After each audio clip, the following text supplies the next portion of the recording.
One watches. Hello. Hi, Hello. everyone. Thanks for coming to our live show for Found in Translation's June book, which was Notes of a Crocodile, which was a short read, but definitely extremely interesting. It is written in the 1980s. Set in Taiwan, and it's kind of a queer cult classic. So that was a good pick for Pride Month. It was strange. Strange is a good word, and Yeah. I usually like strange, but it was strange, like strange. I don't know. Yeah. I can't quite put my finger on it. Yeah, I get what you mean. I really liked, I know it was split into different notebooks. I think there were like 8 of them or something like that. It was like 8 or 9. Yeah. I think it was 8. I think you're right. I really liked the first one. And as I was reading it, I was like, oh, this is going to be a 5-star, easy. And then I was like, oh, like, what is happening? It kind of went a little bit downhill for me personally. There was just a little bit too much weirdness, maybe. Yeah, I like similarly. It started off like on a great note, and then the middle just got so weird and like soggy. And then I liked the ending. I felt like it kind of came back, but it was seemed very all over the place for me. I liked the first couple of notebooks and the last couple of notebooks the best. Yeah, that makes sense. Yeah. The whole, there was a lot more violence than I expected. Yeah, I know. I was thinking that too. Yeah. Yeah. It was pretty, like a lot was just on page. Yeah, so that was kind of shocking. Not a huge fan, but I didn't know that going in. So that's, it's okay. It was definitely a shocking read. The whole thing, the main character wasn't. I mean, I don't think she was supposed to be like a character that you liked. Yeah, I couldn't really figure that out either. Yeah, she was someone you could sympathize with sometimes, and then she just does such awful things for no reason. I know. I was mostly just mad at her the whole time. Yeah. Yeah. Yeah, because I mean, I don't know, just the way she sabotaged all her relationships for no reason. She just treated her girlfriend like trash. It is constant sabotage, and she just is so committed to being a martyr about it. And then look, if you would just if you she goes on this whole rant to one of the other characters of you just need to open yourself up to love, and I wanted to be well, get a mirror. That's a really good idea. You should do that. Yes. Yeah, it was. Yeah, I didn't really enjoy her that much. But the crocodile little snippets in there were interesting. I didn't really understand them at first. Yeah, it took me a few. Yeah. I actually ended up looking it up because although I love books, I'm not great at analyzing them, so I need a little bit of assistance. And this article I found said, "Oh, are you frozen?" Okay, I'm back. I wasn't sure if it was me or you. I'm good. Okay. I looked it up, and it said that they were an allegory for how LGBT people kind of put on a straight persona. That's what I thought. In society. I didn't look it up. I figured it had to be some metaphor for queerness. Yeah. It was interesting. Definitely an interesting metaphor. I don't know why she chose crocodiles, but I know, especially when it made me think about the whole translation thing. I wonder if translation how crocodiles came through, or in one of the earliest chapters of the crocodile thing, it talks about how no one's ever actually seen a crocodile before, so they seem so exotic to most people, and that feels like maybe that would be a good thing to pick, like knowing when and where this was written originally. We're like, oh, crocodiles, like it could be anything. I don't know, but it did seem like such a random choice at the same time. Yeah, it did seem a little strange. Apparently, I just looked it up. Apparently, there are crocodiles that live in Taiwan, which I didn't know. So that's interesting. But again, I don't know why she chose that. Oh, that makes me wonder of like what the relationship is, or if people have like thoughts or assumptions about like actual crocodiles. That's a good question. You know, and like why she chose that as this like grand metaphor. That's a really good point. Like that would be something I would want to look up, because it's clearly it's like the cover and everything, like crocodiles is such a thing. It makes me wonder like what people actually think of crocodiles in Taiwan. Yeah, that's a good point. Yeah, I don't know. I mean, it was just strange. It was strange. What did you end up rating it overall? Well, on Goodreads, I haven't actually put any rating yet, but I'm leaning towards 3. Because like you said, I liked the beginning and the very end of it, but the rest of it, I was like, I actively kind of disliked. So yeah. I'm right there with you. I'm like either I'm in between a 2 or a 3. I haven't really quite decided yet, but I feel like I can appreciate it as like a modern classic, cult classic for what it is and when it was written, about what it covers. It's like I love all of that. But as reading it now, it didn't knock my socks off, you know. I wasn't crazy about it. Yeah, I agree. Like as a classic, it definitely has a lot of merit, like culturally and literarily, but just personally, I didn't love it. So, which is a shame, because I really like, this has been on my TBR for a long time. I know, that's always a bummer, and then you've like hyped it up yourself. Yeah. I can't wait to read that, and then it just like lets you down. Yeah, that happens to me a lot. Dang it. Yeah, so, but you know, yeah, so I wonder what, Britt hasn't read it yet. That's why we're just us. I know. She's had a very. I know. I feel bad. Whirlwind, wild month. I know. But yeah. So I don't know if she would like it. What do you think? We can speculate. Okay, this is actually so fun to speculate, because we have like similar. Her and I have like similar tastes, but we'll often rate books differently. Like we're attracted to similar books a lot of the times, but then feel differently about them. So I feel like it could go either way. Like she could feel the same and be like, yeah, it was like cool, but didn't really stick the landing. Or because she really likes a slow paced book that can get kind of dark and gritty, I know. And I feel like she might end up really liking that. So I could see her really enjoying it, but I wouldn't be surprised if she picked up the same vibes that we did too. Yeah.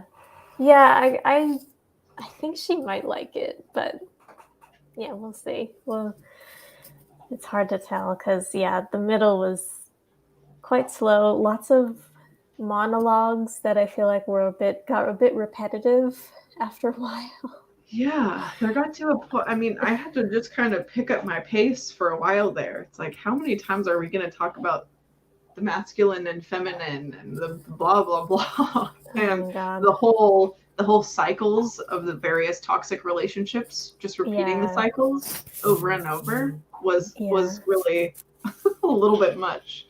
Yeah, that guy, I forget his name, but Mong the guy, something? Every time he was on page, I was like, oh god, like so uncomfortable. Yeah, there were some.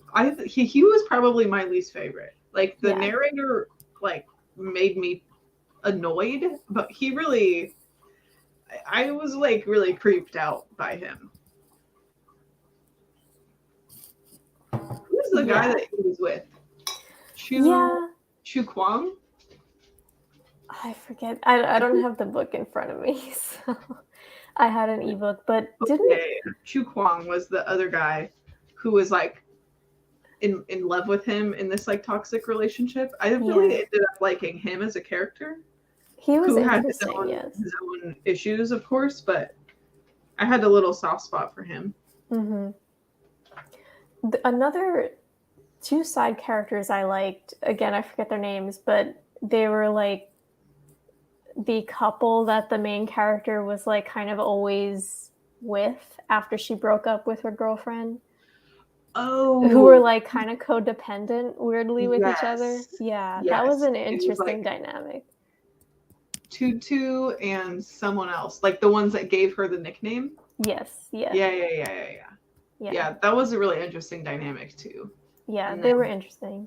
Yeah, I liked them a lot. And then, of course, our narrator went and sabotaged the trio, and it was... Yeah, because she ruins everything good in her life. It got hard to watch after a while. Like, we would be introduced to another side character, and it would be like, okay. Yeah. So, oh well. Today, this month's book was not super successful, but that's okay. I know. I'm glad we read it, though. Like, yeah, me too. I'm glad that I did read it, like, knowing that it is, like, a classic as far as, like, queer lit goes, and, like, knowing how celebrated the author is. It feels like I'm glad that we could check it off the list, and we read it as part of book club.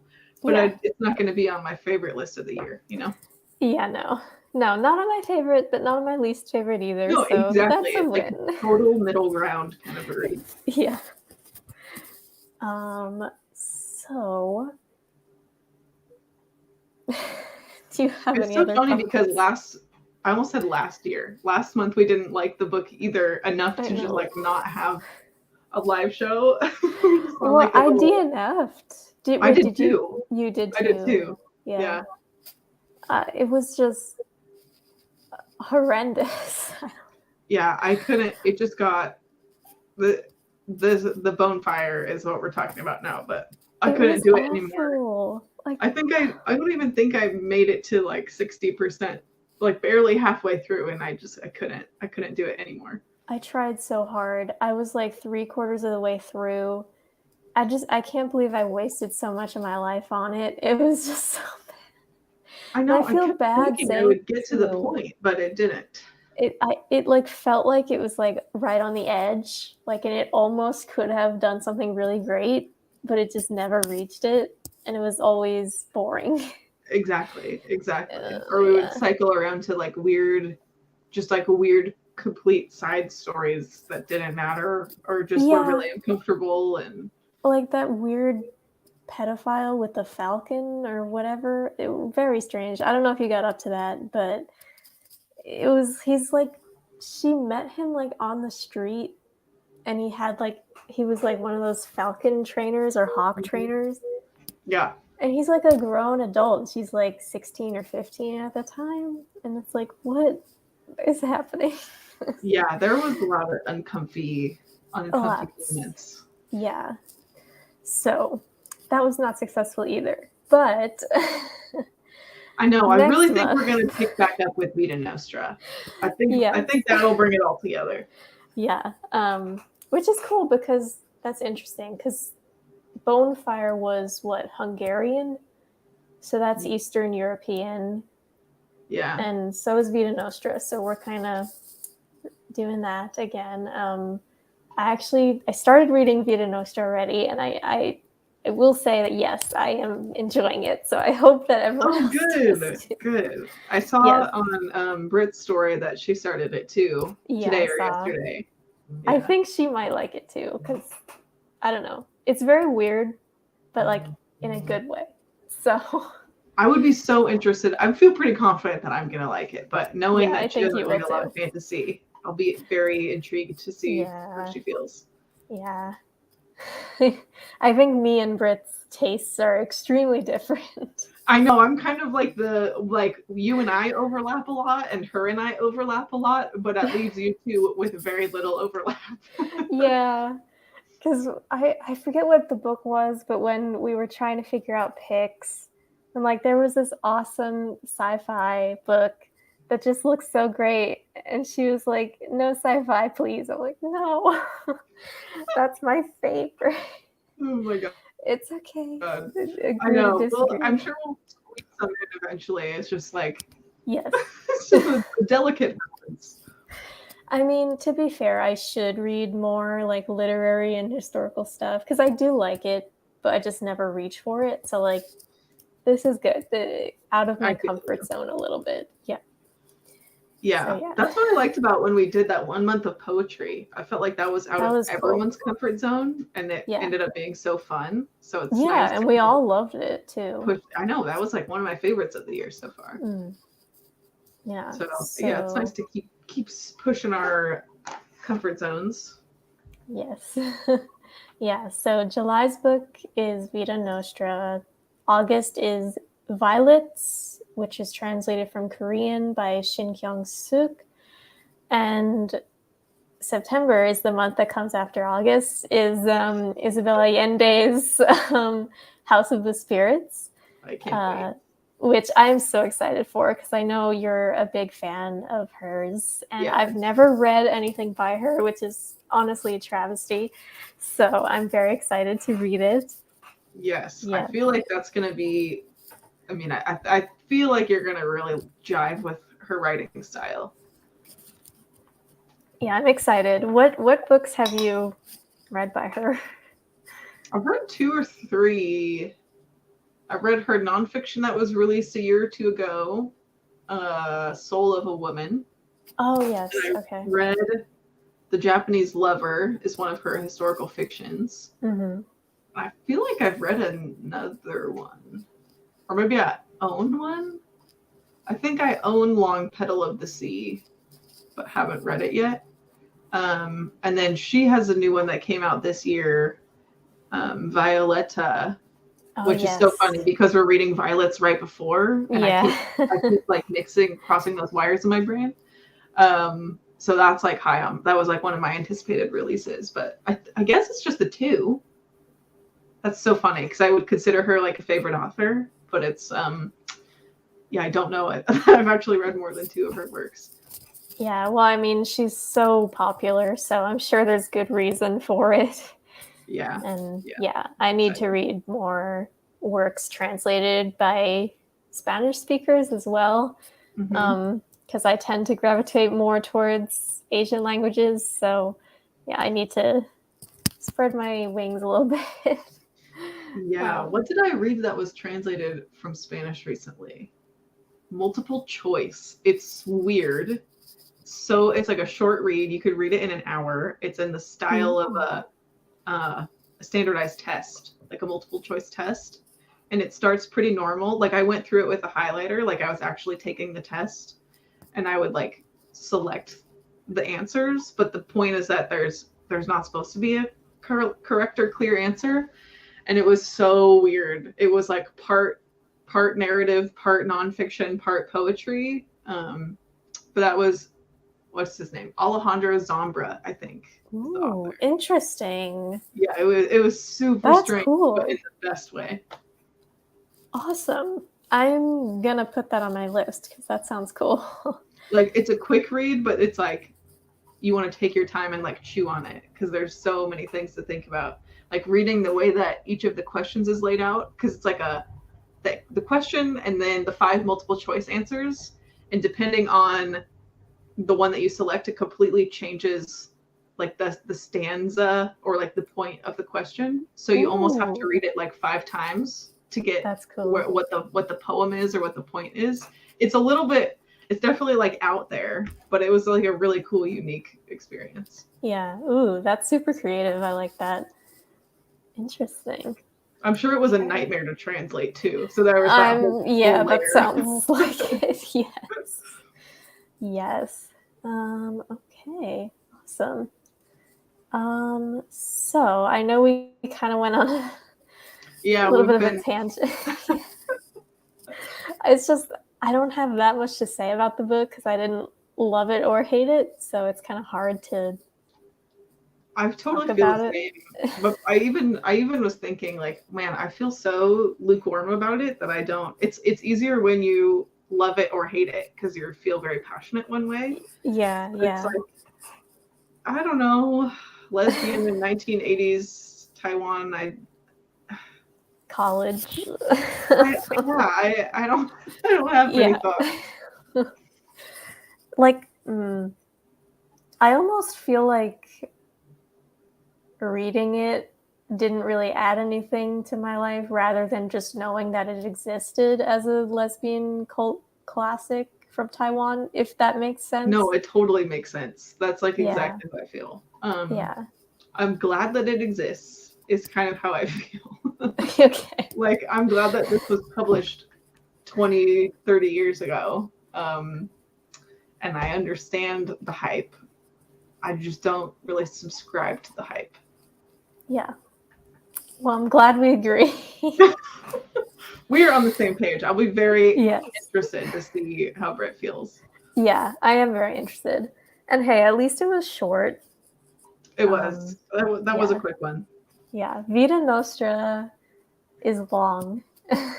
That's okay. I'll have to get a head start like you guys. You're smart. Yeah. I usually save it till the last minute, which is not the No, best. I think that's smarter because my problem is that I always forget everything that happened by the time we get to the live show. So, yeah, I'm gonna need to take notes. I will take notes. I say it every time, but this time I will. I know. I'm trying to like read slower and like so that I don't feel guilty about taking my time and annotating. It's such a weird like bookish creator problem to have. Like, oh, if I just take my time, then okay, I won't get to read another book or two this month, but who cares? I'd rather like spend more time with the text that I am reading. So especially I'd like to get used to annotating some of those chunkier fantasy books. So I might see if I can talk myself into that with this one. That's interesting that you say that because I'm feeling the same way. In June, I guess like I burned out or something. In June, I think I read 28 books, which is just absolutely insane. That's so many. Like it's too many because now like I don't want to film my wrap up because I know it's going to take me way too long. Forever, I feel you. And like I'm dreading filming it. So this month I'm like, you know what? I'm not going to read that many books. Yeah. So yeah, and it's better because like yeah, I got to read like a lot of queer books for Pride Month because that was what I was reading last month. But like I feel like if I read slower, I can actually enjoy the books more and get more out of them. Yeah, that's how I feel too. Yeah, so slower pace is good sometimes. I know. I just have to like force myself to do it. Like slow down, highlight the parts you like. Like there's no consequences. There's no book police. Yeah, right, exactly. Yeah. Well, anyway, so yes. To the people who were watching, thank you. I know this was kind of last minute, but thank you. Do you have any other thoughts about the crocodiles or anything else? Those crocodiles.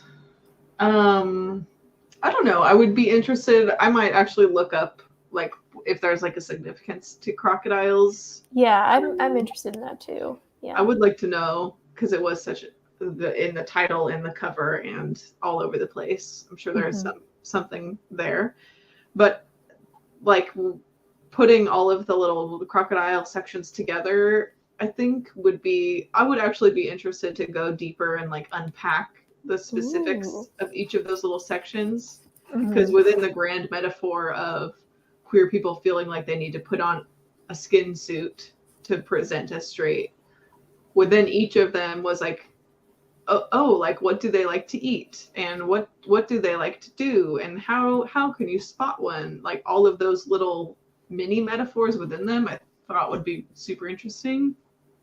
That's true. Yeah, analyzing that closer would definitely like have some sort of merit.